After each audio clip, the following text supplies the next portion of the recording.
What brought you to the decision of starting this journey that you're doing across America? Well, it actually started kind of for a selfish reason. And I won't mention why, because I had multiple people tell me you're being selfish and that's not like you.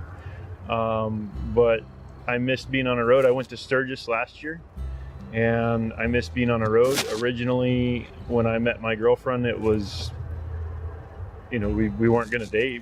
We met in a bar, and it was, I'm going to retire from the Marine Corps. I don't know when, because it was a medical retirement. And I'm going to get on a road for a year and just ride. And then after that's done, I'm going to go to Motorcycle Mechanics Institute in Orlando, and then I'm going to move to Arizona and start a new life. And so then she and I started dating, and I did go on a ride. I went on a 17,300 mile ride in 58 days. And then I came home and started working and doing some odd jobs and working part-time. And then I got a job at Biggs, but I still, then I went to Sturgis last year, but I still missed the road. And so I can't just leave my family for a year without a valid reason. So I thought of one reason, and that, like I said, was a selfish reason. And then, I woke up one day and realized, because I have depression, I have anxiety, I have PTSD, I have adjustment disorder, I realized that, okay, we could do something for some sort of awareness. And then Chris Cornell killed himself, and then Chester Benningfield killed himself. And then there were some issues, with friends of mine. Some Marines that I had put in the Marine Corps killed himself. Plus the second Marine I put in the Marine Corps killed himself back in 2009. I literally woke up one day and it just hit me that this is what I can get on the road for this, and I can make the world hopefully a better place. So the planning started, and here we are, 22,000 miles later. So while you say that people told you it was selfish, this really is more selfless than selfish. This is selfless, and I try to keep it that way. I try to keep as much recognition of what I'm doing off and on the cause as possible. But what I wanted to do, like I said, I won't even say what that was. What I wanted to do was selfish. Okay. I want to get on the road and do this just kind of to spite somebody. And it was the wrong reason to do anything. The wrong motivation initially. 100%. So the epiphany was finding the selfless act in the midst of some of the negatives. Yeah. And I can show people that, even with the mental health issues that I have, other people out there have the same issues. You have to break out of your shell, but you can do stuff. You can go out, you can ride a motorcycle. That's my zen, that's my peace. Yes. And maybe it's not motorcycles, maybe it's horses or cars or reading books or whatever. But find what heals you internally and exploit it. And this is what riding motorcycle is. I'm at peace on the road, and everything, even the ringing in my ears, which is horrible and annoying, goes away. Even when cars are trying to take me off the road, I'm pissed off for a second, but then seconds later I'm right back into just calm and serene and good. So more people need to find that, whatever their motorcycle riding is, and do it. So military service with the Marine Corps for how many years? 20 days shy of 18 years. So I'm going to make a blind stab at, you didn't have this facial hair or that hair. August 1st, 2016 is my beard's birthday. I have not shaved since August 1st, 2016. And I won't. I haven't gotten my hair cut since October 2016. And I won't. And I've got people that I love and they're close to me and are like, hey, you need a trim at least. And I'm like, nope, I sure don't. And it's not happening. It'll get to a point where I'll have to get a trim, but I'm not getting it cut. So ever? No. Never. I got my hair cut every week for almost 18 years. I've gotten enough haircuts for a lifetime. I had long hair before I joined. It was about this long, but it was shaved on the sides. You know, I grew up in Washington State. The grunge scene was huge, so I had the same haircut that everyone else pretty much had, but I kept it pulled back in a ponytail. And here, hopefully in the next month or two, I'll be able to pull it all back and keep it back, and it'll be fine. It's that one of those many awkward hair stages right now, and it's annoying, but a couple more months, it'll be pulled back, everything will be good. So the journey started from Valley Center. Valley Center, California is where it started. Like I said, we've ridden just under 23,000 miles right now for the trip. The bike has just under 24,000 miles on it. It's a 2018 Road King. And I've been bouncing between Florida and Texas for all of the AFSP events so far. Seven walks that I've been to so far this year. Of all of these events that you've attended, and as you said, there's been several, I'm going to assume that you're talking to people, you're hearing stories from people. I am. And each event is, they're set up with the same guidelines. Hey, you're going to have a walk, you're going to have this, you're going to do that, you know. But each event is still different based off of just the region that it's in. Mm-hmm. You know, South Texas walk that I went to, the first one, I just kind of, I talked to people I helped set up. I talked to people about their stories, why they're there. I told them what I'm doing.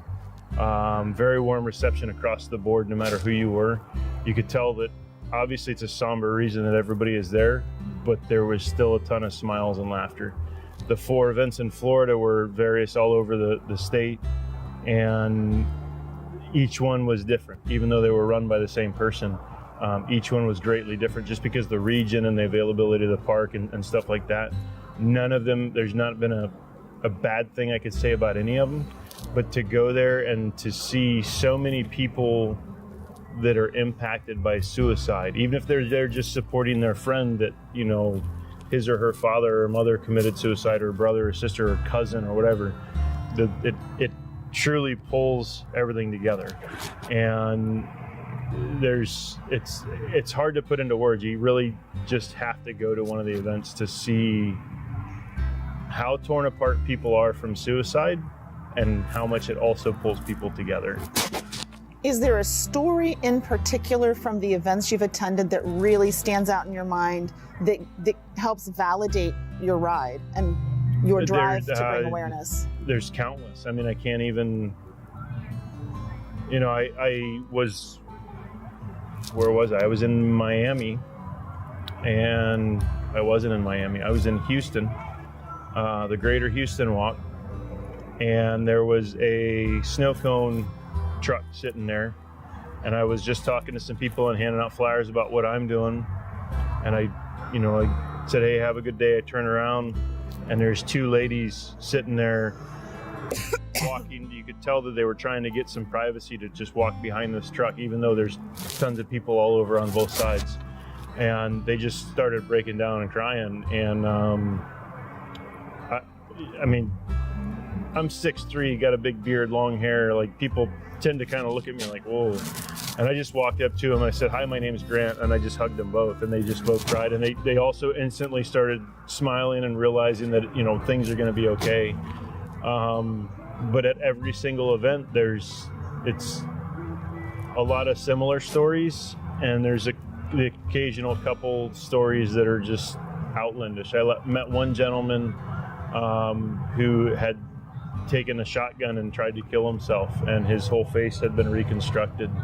And, you know, he's at these walks to tell people, like, hey, look, I'm a suicide survivor, like, and my life is vastly different. His wife of now, at this point, you know, 28 years, you know, when they were married 22 years, when it happened, she had no clue he was going through issues. And they're both there supporting each other and supporting other people, sharing his story.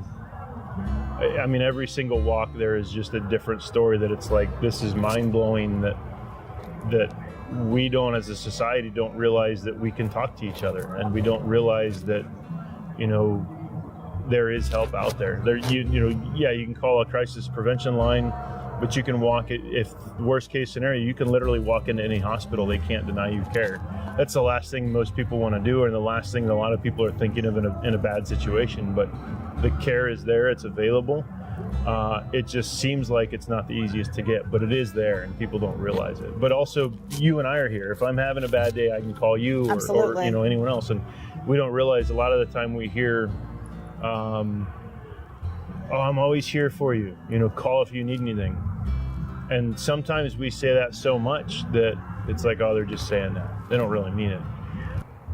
As you're traveling, obviously the miles are quiet. There's a lot of solitude. There's a lot of peace that happens on the motorcycle headed down the road in the wind. Mm-hmm. What do you take away from that? How therapeutic has just that time been for your PTSD, your anxiety, the depression you've experienced? Well, that's part of why I have to ride. When I got back from my trip a year and a half ago, I didn't touch a bike for about 3 months. And you could tell my behavior was different. And I didn't realize, I was tired of riding. And I didn't realize that I needed to make myself go ride. I wasn't tired of riding. My mind was tired of being on the road. I know that's going to happen on this trip, but now I know there's an issue with it, so I'm going to have to stop it before it happens, kind of thing. But going down the road now, especially, I try to, it doesn't happen as much as I'd like, but I try to take the back roads as much as possible, or the county roads and state roads as much as possible. If I need to get from point A to point B now, I'm jumping on the interstate. Even on the interstate, you get outside of the city and you're just going. You get, most of the time you have beautiful scenery and stuff to look at, and I like my music while I ride, so I crank my music up and just go. And that's a time where, I do the videos on YouTube and stuff. And that's a time where I'll be riding down the road and it's like, oh, I had this situation in my life and I handled it wrong at that time or whatever, and this is what I did. Maybe other people need to know about that. And so especially with my headset camera, I'll just do a video right there, come back to the camp and edit it. Or I'll put a note. I use, the Bluetooth Siri to my phone to, hey, take a note for this, and I'll come back to camp and I'll sit down and do a video or whatever. And so even with everything that I have going on in life, between family back home and my parents up in Oregon and friends throughout the nation and really the world, because everyone cares about their friends and how the well-being of so-and-so is and this and that. I cycle through all that and work through all that while I'm riding. And for me, with my anxiety that I'm always dealing with, I'm constantly processing everything. Riding gives me time to actually process what just happened 5 minutes ago, wherever I was, or the conversation I just had or whatever. And with today's technology, I'm on the phone a decent amount too, handling business and taking care of stuff. And oh yeah, I just thought of this. I need to call so-and-so and handle it. So it's kind of my mobile office.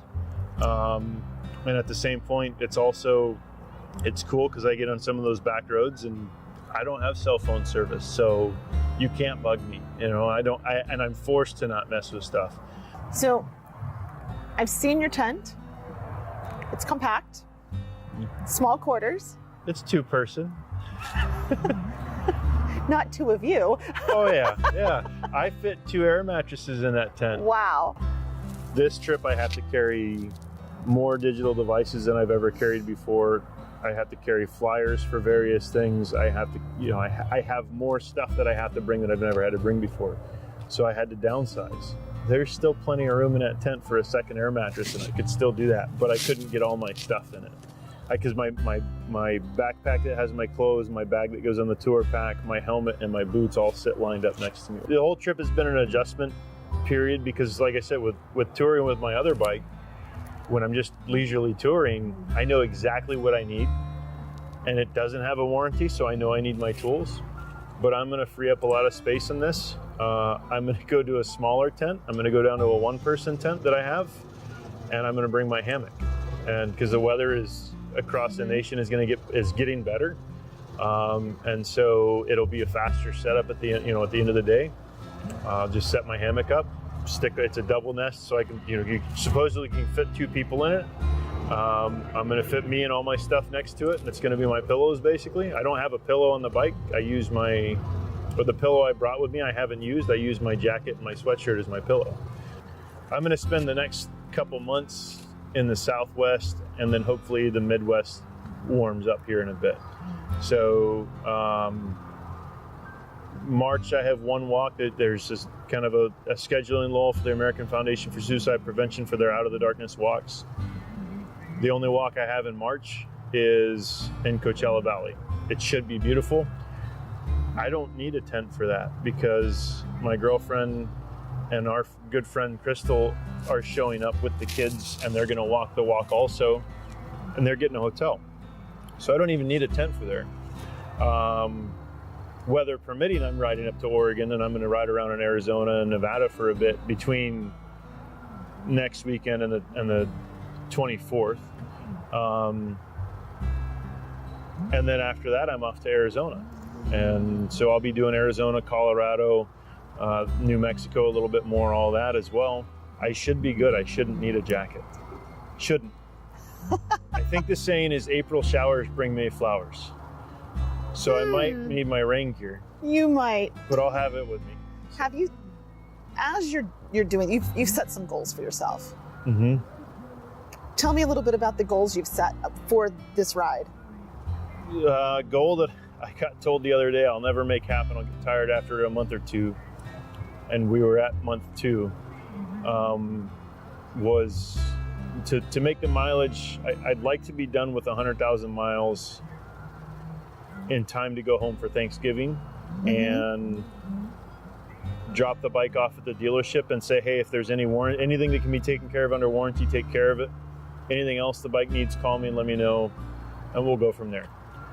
And then, so then I spend Thanksgiving at home. I'll catch up at home with time off in December, and then I'll look for another job, or go back to Biggs Harley Davidson, either way, depending on what happens. So November's January. your end of... That's the goal. And right now I'm on track to that. I rode 10,150 miles in February. I rode 11,000 something in January. So we're on track to do that. But Sturgis, Arizona Bike Week, Biketoberfest, March through June I'll be in California for 3 days with family and my girlfriend each month. July we're going to go to Arizona and kind of look at properties, but spend our anniversary together. And then August I'm up at Sturgis, so the miles are going to slow down a little bit here over the next couple months. If I'm not done by Thanksgiving, I'll go home for Thanksgiving, and I'll get back on the road. So one way or another, you're doing the 100,000. One way or another, I'm doing the 100,000. If it bleeds into 2019, then it bleeds into 2019. Another goal is to ride every single day of 2018. That one, I could get sick and not, it's not a good idea to ride when you're sick, depending on how sick you are. I could get injured. The bike could have issues. It's a machine. I'm beating the ever-living hell out of it. They're all theories, but I don't have to ride my Road King Trinity every day of 2018. I just have to ride a motorcycle every day of 2018. So if there's bike issues, I'll look at the dealership and be like, give me a used bike. I'm going. The 100,000 mile goal has what significance? It just needed to be a ride that especially riders, it needed to be a goal that especially non-riders needed to see and go, oh, this is serious. Are there people that have ridden a motorcycle 100,000 miles, hopefully in a year or less? I would guarantee it. Will I be the first to do that? No. But it's everybody. I had a gentleman today. You're riding how far? 100,000 miles. Oh, okay. I thought you said that. I was thinking 10,000, and it just set him back. There's a gentleman, Paul Pelham. He's riding long haul Paul. He's riding 1,000,000 miles to generate awareness and to help find a cure for multiple sclerosis, for MS. And, he's averaged around 80,000 miles a year is what he's doing. The guy's got way more miles than I do, different type of riding too, but he's on an adventure sport bike. But to do it, he's got dedication to his million-mile cause. And it struck me when people are like, oh, you're going to do 100,000 miles. That's great. I've got a 2014 Street Glide with 95,000 miles on it. And then people start going, wait a minute, you're going to do this in a year. Yeah. So this means a lot to you. Yes, this means a lot to me. It's serious. And that's why I want people to realize, like, oh, okay, 100,000 miles. Yes, in 1 year, hopefully. We'll see. But what is the significance of each mile that passes? Do each of those miles have a meaning? It didn't start out that way, no. But I often think about the people that I've met at each of the walks. And I often think, people send me some stories every once in a while on Facebook or Instagram, or even email me, hey, this is what happened. And they tell me their story. So while I'm riding, I do find myself often reflecting about, like, for example, Robin Williams, Chester Benningfield, Chris Cornell. Those are some of the three most recent, more famous people that decided to use suicide as their way out of their pain. Every single one of those individuals influenced my life in one way or another. I still watch Robin Williams comedies and his movies. Yeah. I still listen to Soundgarden and Linkin Park and Chris Cornell. So in the end, it's like, well, hang on here. Like, this is, these people have positively influenced my life, and now they're no longer able to do it. So, it has impact, and hearing people's stories has impact. So, but there's no dedication to a mile or anything like that. It's just, like I said, the number came up, I needed impact, and that's how it happened. Recently, there was a huge push on social media about the number of military veterans that take their own lives. Mm-hmm. And the 22 push-up challenge mm-hmm. was a big deal. This is a little bit different than doing 22 push-ups. This is not to take away from that, but 22 kill. If I remember right, it was either 22 kill or 22 until none that started that 22 push-ups for 22-day challenge. Mm-hmm. And people often ask me, oh, you're riding for military suicide awareness. No, I'm riding for all suicide awareness. And within the military, if you look at the statistics, 5 years ago, they estimated it was 22 veterans per day commit suicide. The veteran community has come together, both active duty, reserves, and veterans, and said, this is bull, we can do better than this, we can take care of each other better than this. And so that number in the past few years has actually fallen slightly. It's just over 21 per day now, or I'm sorry, just over 20 per day, less than 21 per day now. So we're making progress as a veteran community, which is good. And it's awesome that organizations did something like that. It did raise awareness. At the rate we're going right now, the average is they estimate on average there's 123 people that kill themselves daily. It's a lot. It is a lot. We talked a little bit about veteran suicide. The general population. I have a niece that at 15, in just this fit of anger at her mom, who had really been on her a lot, she just ran to the medicine cabinet, opened it up, grabbed the first bottle she found, and swallowed it. And she was in the hospital for several weeks, recovering, liver failure and all sorts of things, and she recovered. But the next phase of that was counseling and mm-hmm. therapy, and she's on medication and has gone on to, she's graduated from high school, she's in a serious relationship, she's pregnant, her life, she's recovered. And that's good, obviously. The big thing these days with like teen suicide is skyrocketing. It's they're saying it is the second leading cause of high school death right now. It is the second leading cause of college students, which obviously that transition, especially you get away from mom and dad or mom or dad or whatever. Yeah, so, kids get college, they're away from mom and dad, everything's new. But at the same point, we have the bullying issue, which is also an issue, and they're directly tying that, both physical bullying, in-person bullying, and social. Part of the reason that's happening is because, personal opinion here, is because kind of the adage that we don't sit down at the dinner table and have dinner as a family anymore. We don't sit down and get a report, well, how was school and what happened? And then if there is an issue, a lot of the times the social status quo is, oh, well, beat their ass or fight or whatever, and it doesn't work. That doesn't fix anything. But we don't teach people that it's okay. You and I we could literally not agree on a single thing, and we can still go ride motorcycles and go Absolutely. Get some good food, sure, and have a good time. But we don't teach that at a young age anymore. Another part of the problem, especially males, 7 out of 10, 70% of the suicides are males, and I think that a big part of that is from this big. We're taught as males, brush off your knees, get up and go, you're fine. And a girl fell, you pick her up and you take care of her and cry it out and whatever. And then the military and stuff like that, we just instill that even more. And in the locker room and sports and stuff, we just instill that even more in the male's persona. People need to realize that it's okay to talk about whatever you're going through. Maybe not in a social form of 50 people, family gathering or a party or whatever, but grab somebody and pull them aside and talk to them.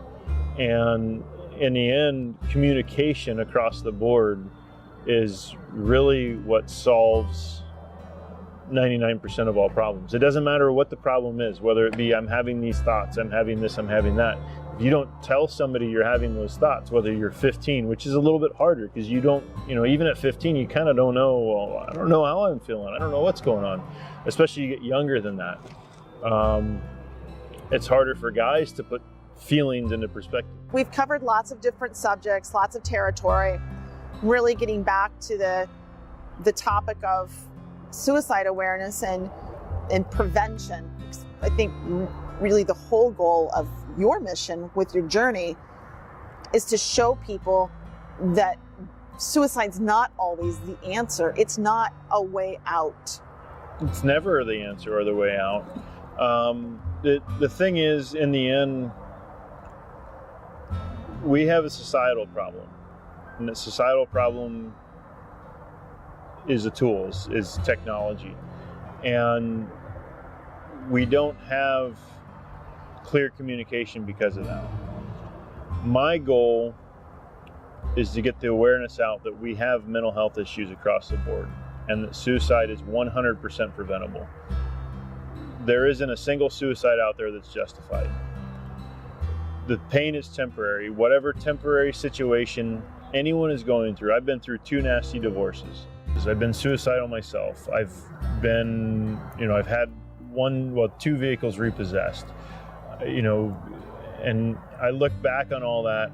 I used to drink a fifth a day, a half gallon a day of Jack Daniels, a half gallon a day on the weekend. I've been sober for this November, it'll be 11 years. I look back at everything and I realized that I was letting a temporary situation, bullying, alcoholism, depression, whatever, make my decisions for me. Because I wasn't communicating to other people that I was having issues. I was drowning my sorrows. I was fighting depression with a depressant. Alcohol is the last thing anyone with depression should ever do. And in the end, what happened was one day I woke up and realized after I had planned my suicide, I had planned my way out and didn't have the guts to do it. But that day I woke up and realized that there is no reason on this earth that I should put other people through the pain right. that I was going through. especially since that pain is temporary. So all I want to do is let people realize that it's okay to not be okay. There is help out there, and suicide is not the answer. And if I can save one person's life, then every penny I have spent will be worth it. So as your journey continues and as you go along the way, are you keeping a journal? Are you documenting your travels? No, I wanted to. But are you doing a video journal? I'm doing some videos here and there. I have a really weird memory, and so my memory works by association. So if and routine. I'm very much a creature of habit. If I don't establish a habit, which the first month was it was a learning process. The second month was less of a learning process. The third month will be less. You know, did new things this time with the dealership at Cajun Harley Davidson and with KPL on the radio. That was new. So this is a constantly evolving trip. I have written some stuff down, but I have not made it a habit. I'll be riding down the road and I'll remember, I remember meeting this person, you know, and those memories will stay with me for the rest of my life. I want as many people to realize that they can tell their story. They need to tell their story to as many people as possible because it has more impact. If I sit here and tell you about my alcoholism, you would go, oh, okay, and it has impact. If I tell you about somebody else's, you're like, oh, I mean, that's cool that they quit drinking. So we share our personal stories with other people, it impacts people like a sledgehammer, and it really drives it home. So as we come to the end of this time and our little time here by the fire, and you know, as you begin next leg of your journey, what is the one thing you want to say in closing? That everybody has purpose, everybody is loved, and that, you know, everybody's life matters. And in the end, you know, we all have value. No one person, whether they're a newborn or 100 years old or older, no one person is more valuable than another one. And we all have purpose, we just need to find it. And that's part of my message also, is that, you know, you're loved, don't give up, never quit. Never give up, never quit, and find your purpose. Yep.